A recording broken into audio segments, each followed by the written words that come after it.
Depuis des siècles, la Genèse est l'un des textes les plus lus, les plus commentés, mais aussi les plus défendus du monde religieux.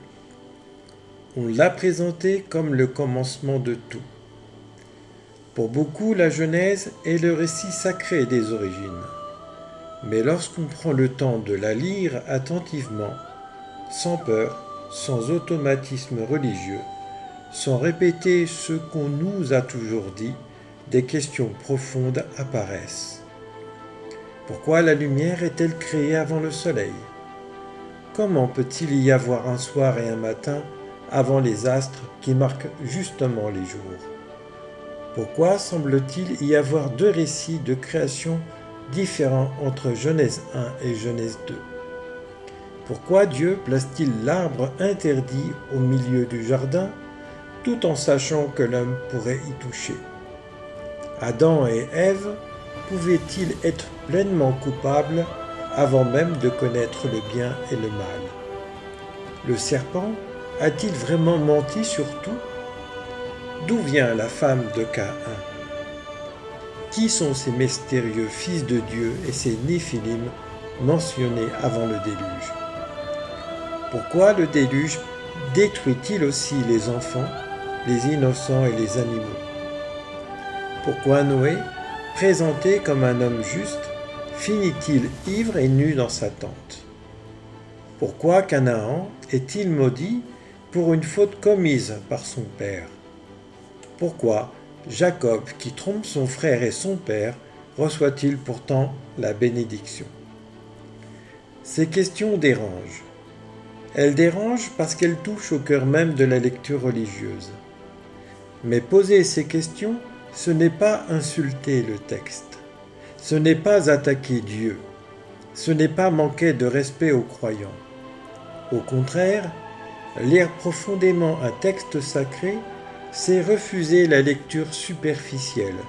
C'est accepter de regarder les tensions, les silences, les contradictions apparentes, les difficultés morales et les problèmes théologiques. Car un texte ancien ne parle pas toujours comme nous voudrions qu'il parle aujourd'hui.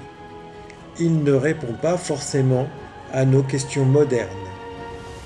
Il porte en lui une vision du monde, une époque, une culture, une mémoire, une théologie et parfois même une construction identitaire. La Genèse n'est peut-être pas un simple manuel d'histoire. Elle n'est peut-être pas non plus un traité scientifique.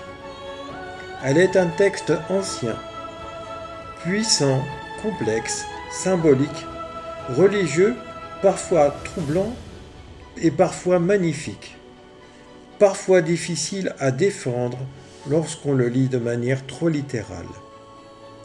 Dans cette série, nous allons donc ouvrir le texte, non pas pour le détruire, mais pour le comprendre. Nous allons comparer la lecture religieuse, la lecture symbolique, la lecture morale, la lecture historique et, lorsque cela est nécessaire, la lecture scientifique.